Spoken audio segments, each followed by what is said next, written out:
शांति। 7 अप्रैल 2021 साकार मुरली। बाबा कहते, मीठे बच्चे, बाप दूर देश से आए हैं तुम बच्चों के लिए नया राज स्थापन करने। तुम अभी स्वर्ग के लायक बन रहे हो। प्रश्न: जिन बच्चों का शिव बाबा में अटूट निश्चय है, उनकी निशानी क्या होगी? उत्तर: वह आँख बंद करके बाबा की श्रीमत पर चलते रहेंगे। जो आज्ञा मिले कभी ख्याल भी नहीं आएगा कि इसमें कुछ नुकसान न हो जाए, क्योंकि ऐसे निश्चय बुद्धि बच्चे का रेस्पॉन्सिबल बाप है। उन्हें निश्चय का बल मिल जाता है। अवस्था अडोल और अचल हो जाती है। गीत: तुम ही हो मात, तुम ही पिता हो। ओम शांति। ये महिमा किसकी सुनी? जिसको सिवाय तुम बच्चों के दुनिया में और कोई जानते नहीं है। यह है ऊंचते ऊंच बाप की महिमा। बाकी जिसकी भी महिमा करते हैं वह फालतू हो जाती है। ऊंचते ऊंच एक ही बाप है, लेकिन बाप की पहचान कौन देवे? खुद आकर आत्मा की और अपनी पहचान देते हैं। कोई भी मनुष्य को आत्मा की भी पहचान है नहीं। भल कहते हैं महान आत्मा, जीव आत्मा। शरीर जब छूट जाता है तो कहते आत्मा निकल जाती है, शरीर मुर्दा हो जाता है। आत्मा अविनाशी है, वह कभी खत्म नहीं होती। आत्मा जो स्टार मिशेल है वह अति सूक्ष्म है, इन आँखों से देखने में नहीं आती है। कर्तव्य सब आत्मा करती है, परंतु घड़ी घड़ी देह अभिमान में आ जाते हैं तो कहते हैं मैं फलाना हूँ, मैं यह करता हूँ। वास्तव में करती सब आत्मा है, शरीर तो ऑर्गन्स है। यह साधु आदि भी जानते हैं कि आत्मा बहुत सूक्ष्म है, जो भ्रुकुटी के बीच में रहती है, परंतु उनको यह ज्ञान नहीं है कि आत्मा में यह पाठ बजाने के संस्कार है। कोई कहते आत्मा में संस्कार होते नहीं, आत्मा निर्लेप है। कोई कहते संस्कारों अनुसार जन्म मिलता है।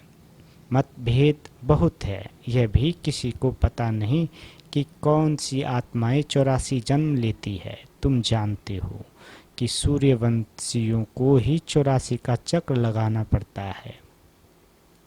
आत्मा ही 84 का चक्र लगाए पतित बनती है। उनको अब पावन कौन बनाए? पतित पावन ऊंचते ऊंच एक ही बाप है, उनकी महिमा सबसे ऊंच है।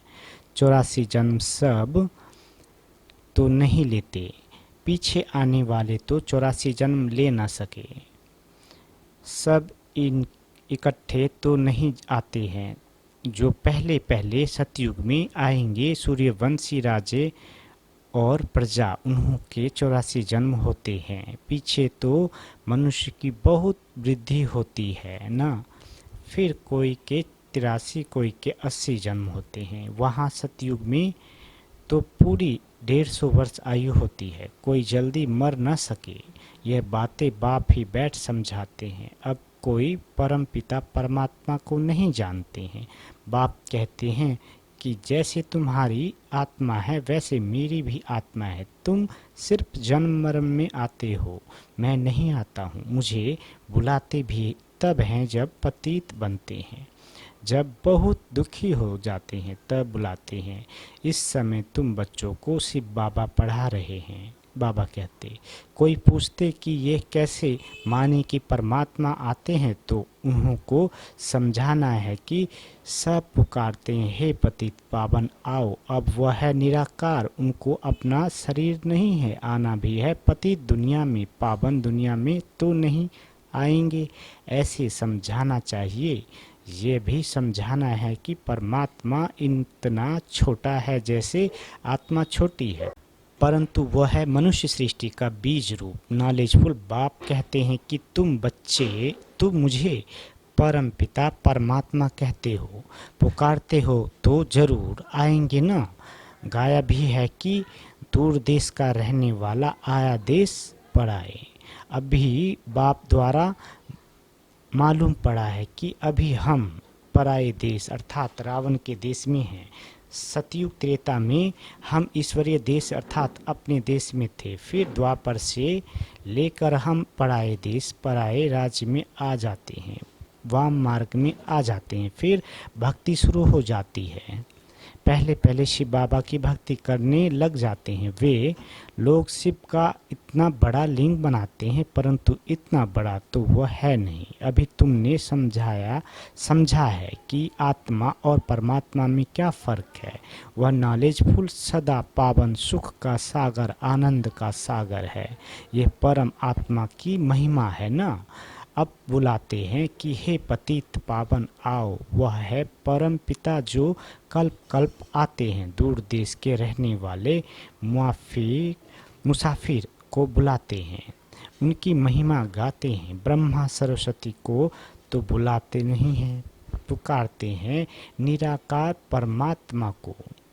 आत्मा बुलाती है कि दूर देश के रहने वाले अब आओ देश पराए, क्योंकि सब पतित बन चुके हैं। मैं भी आऊँगा तब जब रावण राज खत्म होना होगा। मैं आता भी हूँ संगम युग पर, यह किसी को भी पता नहीं है। कहते भी हैं कि वह परम आत्मा बिंदी है। आजकल फिर कहते हैं आत्मा सो परमात्मा, परमात्मा सो आत्मा, आत्मा सो परमात्मा हो न सके। आत्मा परमात्मा दोनों अलग अलग है, रूप दोनों का एक जैसा है, परंतु आत्मा पतित बनती है। 84 जन्म का पाठ बजाना पड़ता है। परमात्मा जन्म मरण रहित है। अगर आत्मा सो परमात्मा कहते तो क्या सतो प्रधान परमात्मा तमो प्रधान में आते हैं? नहीं, यह तो हो ना सके। बाप कहते हैं कि मैं आता हूँ सर्व आत्माओं की सर्विस करने। मेरा जन्म भी नहीं कहा जाता। मैं आता ही हूँ नरकवासी को स्वर्गवासी बनाने। पराये देश में आए हैं अपना स्वर्ग स्थापन करने। बाप ही आकर हमको स्वर्ग का लायक बनाते हैं। यह भी समझाया है कि और आत्माओं का पाठ अपना अपना है। परमात्मा जन्म मरण रहित है, आते भी जरूर हैं। तब तो शिवरात्रि मनाते हैं, लेकिन वह कब आए यह कोई नहीं जानते। ऐसे ही शिव जयंती मनाते आए हैं। जरूर संगम पर आए होंगे स्वर्ग स्थापन करने, पतितों को पावन बनाने। जरूर संगम पर आएंगे ना। पावन सृष्टि है स्वर्ग। कहते हैं पतित पावन आओ, फिर जरूर पतित दुनिया के विनाश का समय होगा, तभी तो पावन दुनिया स्थापन करेंगे। युगे युगे तो नहीं आते। बाप कहते हैं मुझे संगम पर ही आकर पतित दुनिया को पावन बनाना है। यह पराया देश है, रावण का देश, परंतु यह कोई मनुष्य थोड़े ही जानते कि रावण का राज्य चल रहा है। कब से यह रावण राज शुरू हुआ कुछ भी पता नहीं। पहली मुख्य बात आत्मा और परमात्मा का राज समझाना है। फिर समझाना है कि वह कल्प के संगम युग पर आते हैं पावन बनाने। यह काम उनका ही है, न कि श्री कृष्ण का। श्री कृष्ण तो खुद ही 84 जन्म ले नीचे उतरते हैं। सूर्यवंशी सब नीचे उतरते हैं। झार आधा ताजा आधा पुराना थोड़े ही होगा। जर्जरी भूत अवस्था सबकी होती है। कल्प की आयु का भी मनुष्य को पता नहीं है। शास्त्रों में लंबी चौड़ी आयु दे दी है।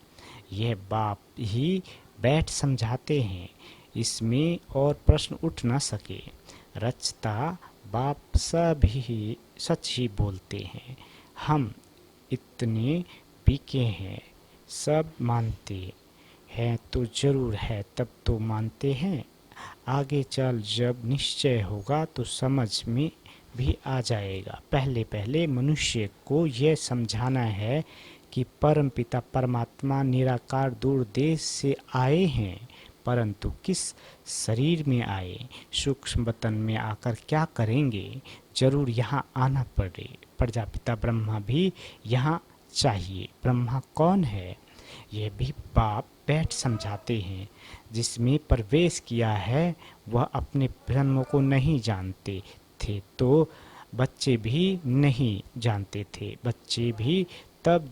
बने बच्चे भी तब बनते जब मैं एडॉप्ट करता हूँ। मैं इन साकार सहित बच्चों को समझाता हूँ कि क्या तुम अपने जन्मों को भूल गए हो। अभी सृष्टि का चक्र पूरा होता है, फिर रिपीट होगा। मैं आया हूँ पावन बनाने के लिए, राजयोग सिखाने। पावन बनने का और कोई रास्ता नहीं है। अगर ये राज मनुष्य जानते तो गंगा आदि पर स्नान करने, मेले आदि पर जाते नहीं। इन पानी की नदियों में तो सदैव स्नान करते रहते हैं, द्वापर से लेकर करते आए हैं। समझते हैं कि गंगा में डुबकी मारने से पाप नाश होंगे, परंतु कोई के भी पाप नाश नहीं होते हैं। पहले पहले तो आत्मा और परमात्मा का ही राज बताओ। आत्मा ही परमात्मा बाप को पुकारती है, वह निराकार है, आत्मा भी निराकार है। इन आर्गन्स द्वारा आत्मा पुकारती है। भक्ति के बाद भगवान को आना ही, यह भी ड्रामा में पार्ट है। बाप कहते हैं मुझे नई दुनिया स्थापन करने आना पड़ता है। शास्त्रों में भी है कि भगवान को संकल्प उठा तो जरूर। ड्रामा प्लान अनुसार संकल्प उठा होगा। आगे इन बातों को थोड़े ही समझते थे, दिन प्रतिदिन समझते जाते हैं। बाप कहते हैं मैं तुमको नई दुनिया नई गुह्यते गुह्य बातें सुनाता हूँ। सुनते सुनते समझते जाते हैं। आगे ऐसे नहीं कहते थे कि शिव बाबा पढ़ाते हैं, अब तो अच्छी रीति समझ गए हैं और भी समझने का बहुत पड़ा है। रोज समझाते रहते हैं कि कैसे किसी को समझाना चाहिए। पहले यह निश्चय करे कि बेहद का बाप समझाते हैं तो वह जरूर सत्य बताएंगे। इसमें मूझने की भी बात नहीं। बच्चे कोई पक्के हैं, कोई कच्चे हैं। कच्चा है तो कोई को समझा नहीं सकते। यह तो स्कूल में भी नंबरवार होते हैं। बहुत को ये संशय पड़ता है कि हम कैसे समझें कि परमपिता परमात्मा आकर पढ़ाते हैं, क्योंकि उन्होंने बुद्धि में है। श्री कृष्ण ने ज्ञान सुनाया। अब पतित दुनिया में तो कृष्ण आ नहीं सकता। ये उनको सिद्ध करो कि परमात्मा को ही आना पड़ता है। पतित दुनिया और पतित शरीर में बाप यह भी समझते हैं कि हर एक की अपनी अपनी बुद्धि है। कोई तो झट समझ जाते हैं, जितना हो सके समझाना है। ब्राह्मण सब एक जैसे नहीं होते हैं, परंतु देह अभिमान बच्चों में बहुत है। यह बाबा भी जानते हैं कि नंबरवार है। डायरेक्शन पर बच्चों को चलना पड़े। बड़ा बाबा जो कहे वह मानना चाहिए। गुरुओं आदि की तो मानते आए हो। अब बाप जो स्वर्ग में ले जाने वाला है उनकी बात तो आंख बंद कर माननी चाहिए, परंतु ऐसे निश्चय बुद्धि है नहीं। भल उसमें नुकसान हो व फायदा हो, मान लेना चाहिए। भल समझो नुकसान भी हो जाए, फिर भी बाबा कहते हैं ना, हमेशा ऐसे समझो कि शिव बाबा ही कहते हैं। ब्रह्मा के लिए मत समझो, रेस्पॉन्सिबल शिव बाबा होगा। उनका यह रथ है, वह ठीक कर देंगे। कहेंगे कि मैं बैठा हूँ। हमेशा समझो कि शिव बाबा ही कहते हैं, ये कुछ नहीं जानते, ऐसे ही समझो। एक तरफ तो निश्चय रखना चाहिए। शिव बाबा कहते हैं मेरा मानते रहो तो तुम्हारा कल्याण होता रहेगा। यह ब्रह्मा भी अगर कुछ करते हैं तो उनका भी रिस्पॉन्सिबल मैं हूँ। तुम बच्चे फिक्र नहीं करो, शिव बाबा को याद करने से अवस्था और ही पक्की हो जाएगी। निश्चय में विक्रम भी विनाश होंगे, बल भी मिलेगा। जितना बाबा को याद करेंगे उतना बल जास्ती मिलेगा। जो श्रीमत पर चल सर्विस करते हैं वही ऊंच पद पाएंगे। बहुतों में देह अभिमान बहुत रहता है। बाबा देखो सब बच्चों से कैसे प्यार से चलता है, सबसे बात करते रहते हैं, बच्चों से पूछते हैं कि ठीक बैठे हो, कोई तकलीफ तो नहीं है। लव होता है बच्चों के लिए, बेहद के बाप को बच्चों के लिए बहुत बहुत लव है। जो जितना श्रीमत पर सर्विस करते हैं उस अनुसार लव रहता है। सर्विस में भी फायदा है। सर्विस में हड्डियां देनी है।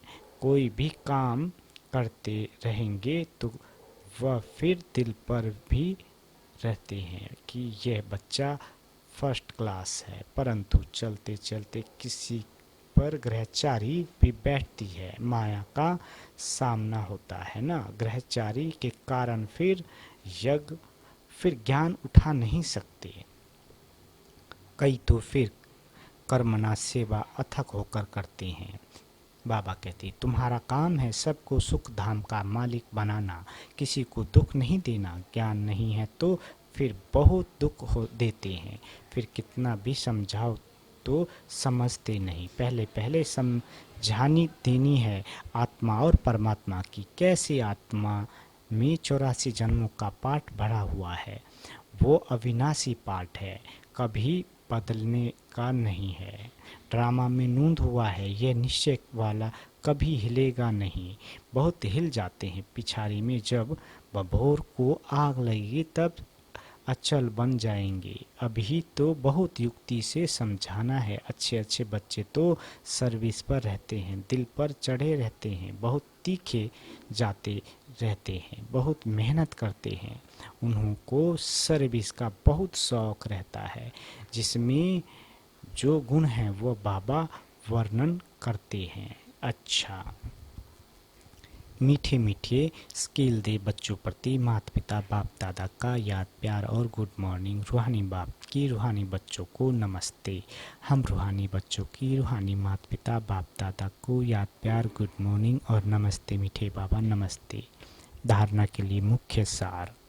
पहला, सर्विस में हड्डी देनी है, किसी भी बात में संशय नहीं उठाना है, सबको सर्विस से सुख देना है, दुख नहीं। दूसरा, निश्चय के बल से अपनी अवस्था को अडोल बनाना है। जो श्रीमत मिलती है उसमें कल्याण समाया हुआ है, क्योंकि रेस्पॉन्सिबल बाप है, इसलिए फिक्र नहीं करना है। वरदान, सहज योगी को नेचर और नेचुरल बनाने वाले हर सब्जेक्ट में परफेक्ट भवा। सहज योग को नेचर और नेचुरल बनाने वाले हर सब्जेक्ट में परफेक्ट भवा।